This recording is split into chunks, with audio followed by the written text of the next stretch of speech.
se operan los índices sintéticos? Ahora sí, vamos en tema. ¿Cómo operamos los boom? Los boom vamos a cazar los SPY alcistas. Nos vamos siempre en compras. Los boom son compras, ¿ok? De hecho, acá está el toro que asemeja lo que son las compras en los mercados financieros. Vamos a irnos en compras. ¿Por qué no nos vamos en ventas en los boom? Porque no respetan los stop loss. Es decir, si se forma una vela y tenemos marcado un stop loss, no nos los va a aceptar, no nos va a cerrar la operación y vamos a perder mucho más de lo que nosotros limitamos la operación en el mercado. Es decir, no respeta los stop loss cuando vamos en venta en boom. Por eso siempre lo vamos a operar en compras. ¿Cómo operamos los crash? Los crash vamos a cazar los SPY bajistas. Nos vamos siempre en ventas. En este caso lo asemeja el oso como lo asemeja en los mercados financieros, que son las ventas. Igual manera, no nos podemos ir en compras con los crash porque no respetan los stop loss. Es decir, si se forma un SPY, así nosotros hayamos marcado un límite de pérdida, no lo va a respetar y va a hacer que perdamos más de lo que realmente estamos dispuestos a perder. Por eso siempre nos vamos a ir en ventas. ¿Cuáles son esas estrategias para operar el boom? Bueno, dentro de las estrategias tenemos principalmente, y una de las que yo considero las más importantes, trazar soportes y resistencias en temporalidades mayores, especialmente en zonas de retesteo que están cerca del precio. ¿Pero qué son zonas de retesteo?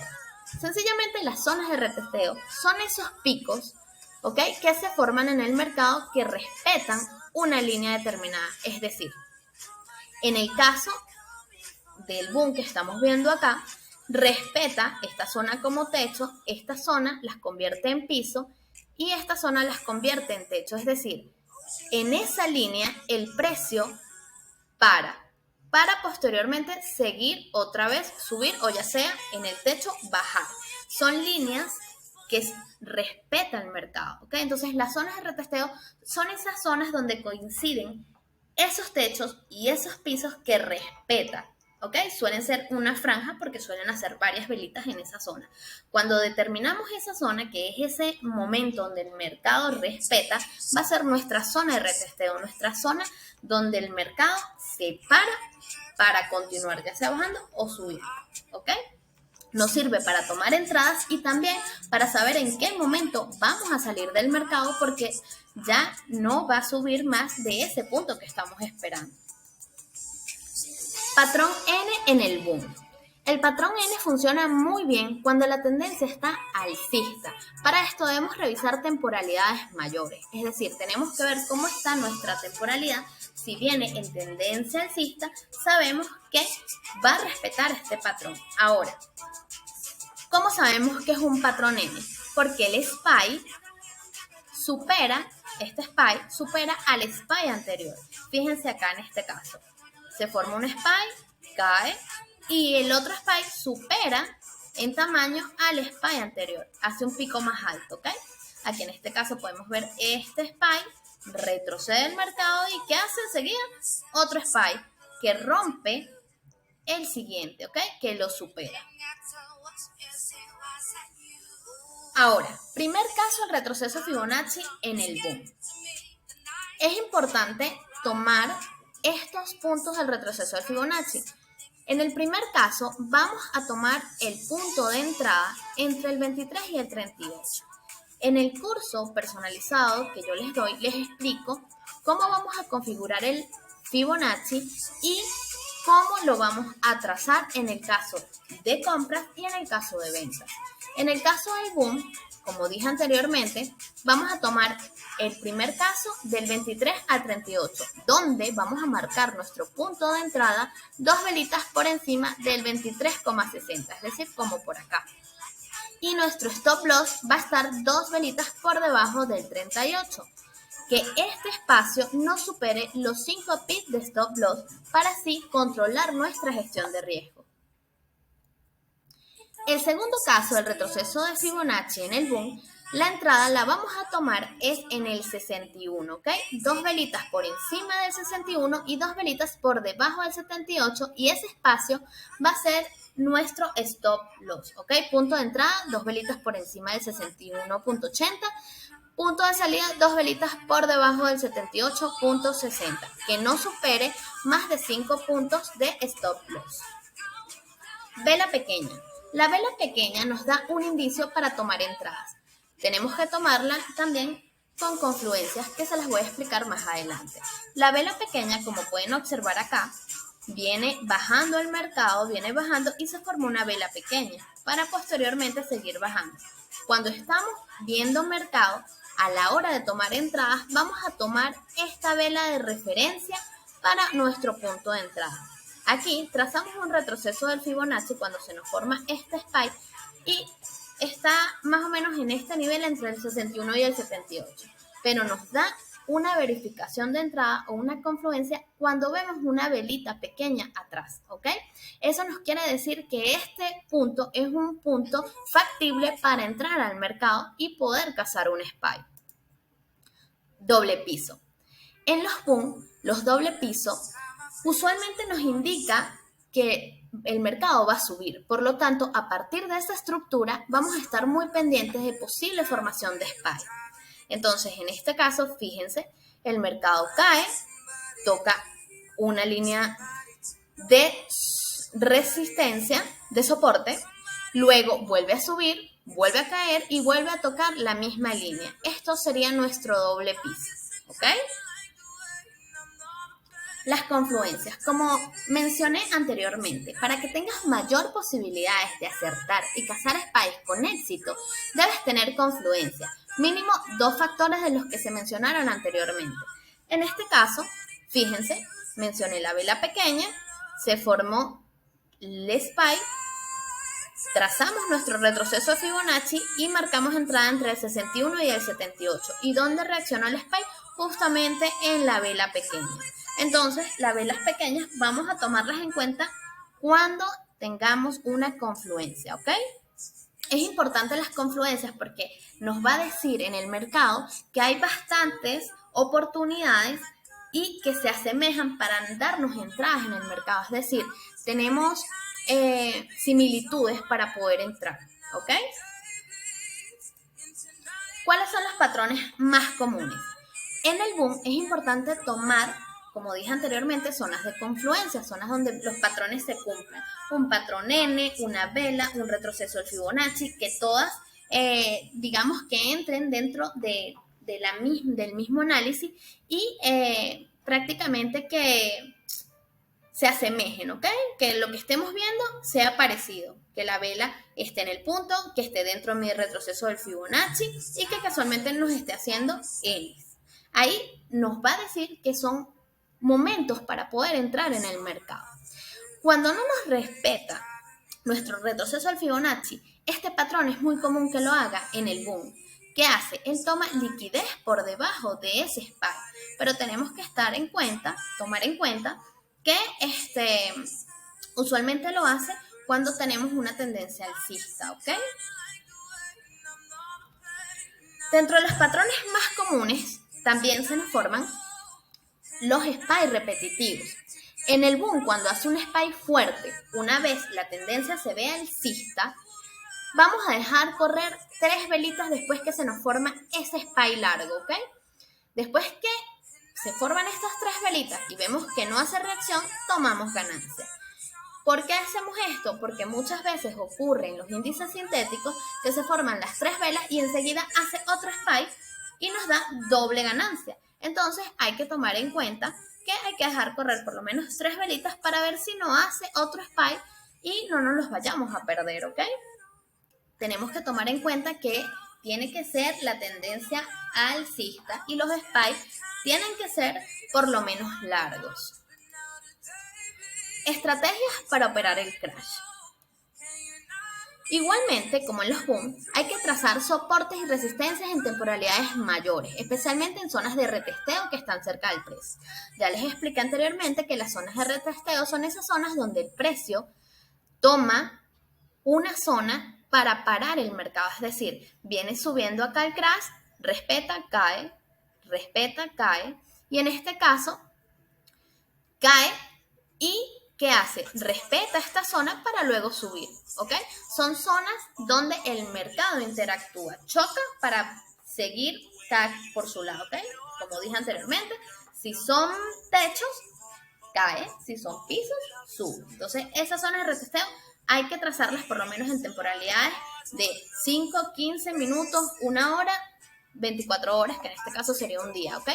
Contra la zona de retesteo en temporalidad alta sea más fuerte, mayor va a ser nuestras probabilidades de entrada.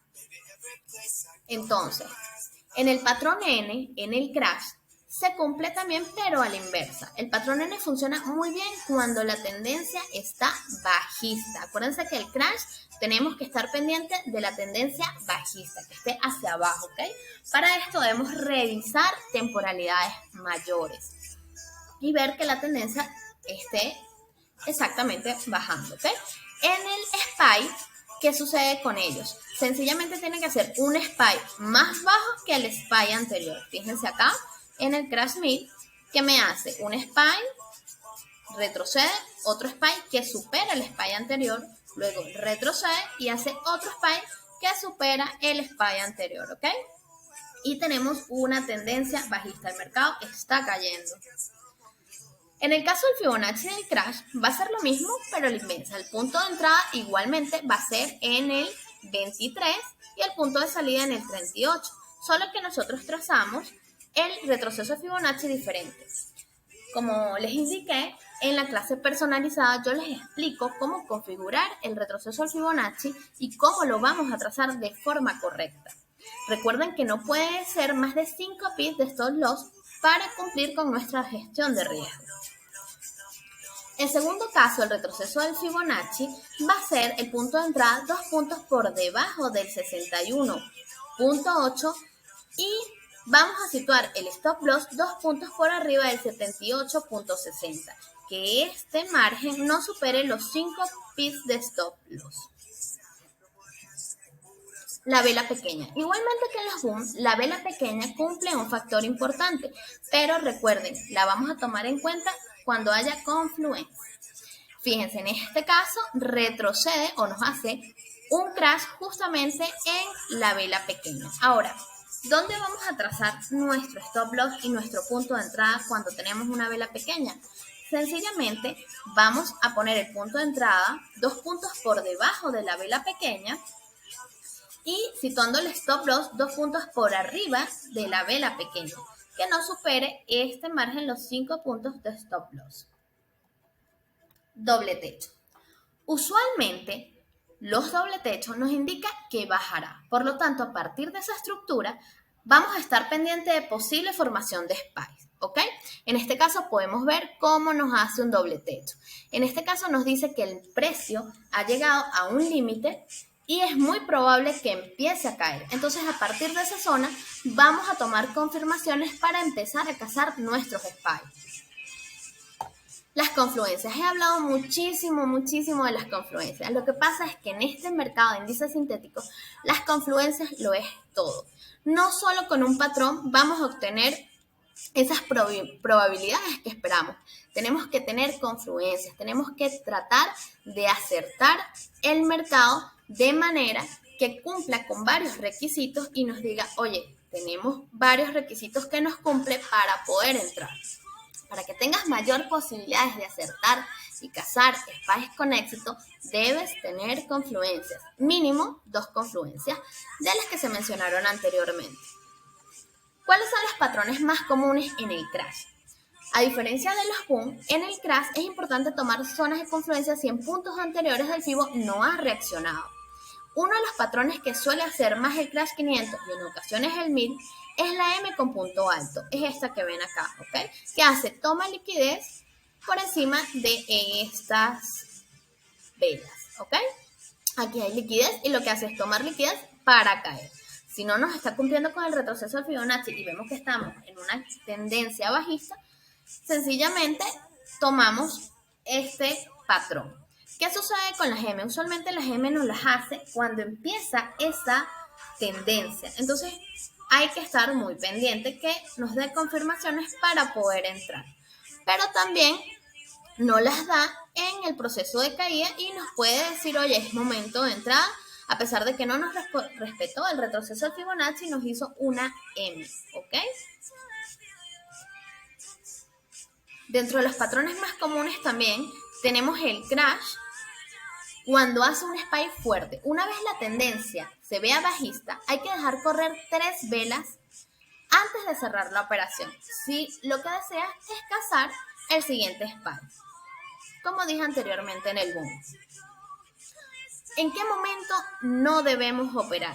No debemos operar cuando hace spike patronales en tendencia contraria. Es decir, en el crash, si venimos subiendo y ven que hace un spike pequeño y luego hace un spike más arriba, pequeño, y así sucesivamente, esto nos indica que estamos en tendencia alcista y muy probable que el mercado aún siga subiendo, ¿ok? Entonces hay que tener en cuenta eso. Cuando empieza a hacer este tipo de patrones, no debemos entrar en el mercado. ¿Por qué? Porque nos va a comer nuestro stop loss y vamos a tener son pérdidas. Entonces el mercado no está en el momento correcto para entrar. En el boom es lo mismo, pero en caída. Si vemos que está cayendo el mercado, nos hace un spike alcista, luego cae una velita pequeña para seguir cayendo, luego otro spike, nos está indicando que esto va a seguir bajando y que no es buen momento de irnos en compra. Tenemos que esperar que cambie esta tendencia bajista. No debemos operar cuando hace un doble piso los crash, escuchen, doble piso los crash y doble techo los boom, o sea, lo contrario que les expliqué para cada caso. Es decir, en el boom, si nos hace un doble techo, nos va a decir que va a caer, ¿ok? Y recuerden que nosotros buscamos son compras. Entonces, cuando nos hace un doble techo, nos está respetando una zona y lo más probable es que caiga. Por lo tanto, no vamos a buscar compras, vamos a esperar que el mercado se posicione a nuestro favor.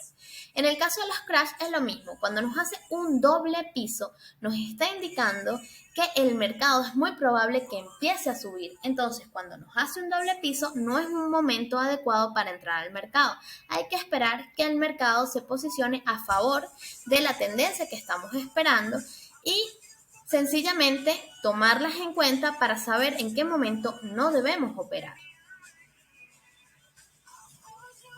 El triángulo del éxito. Esto es lo más importante a la hora de operar. ¿Por qué?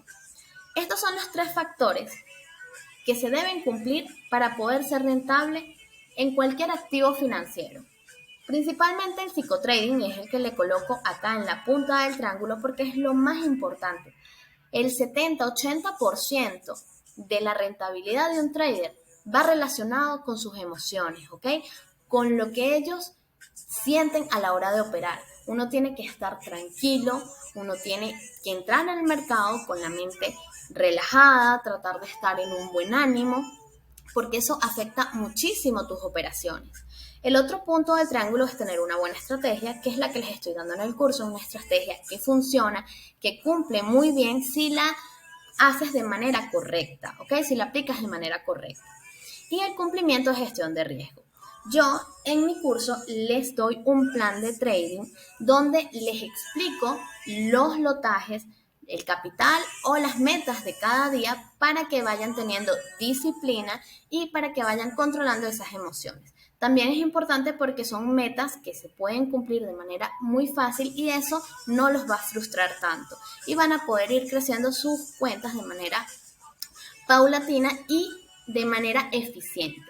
Entonces, este triángulo del éxito es importante para tener rentabilidad en el trading. Tenemos que cumplirlo. Sin una buena estrategia no vamos a tener ganancias porque sencillamente estamos operando mal. Si no cumplimos la gestión de riesgo, vamos a sobreoperar y lo que vamos a tener de ganancias ahí mismo la vamos a perder. Y si no nos controlamos nuestras emociones, ¿ok? Si no buscamos ese equilibrio a la hora de operar y de cumplir con estos 2 factores, no vamos a tener éxito a la hora de operar. Entonces, estos son los 3 factores que debemos cumplir para ser un buen trader. Yo les brindo una buena estrategia, les brindo un buen plan de trading y el psicotrading ya depende de ustedes. Así que bueno, espero que les guste el curso y efectivamente que logren la rentabilidad.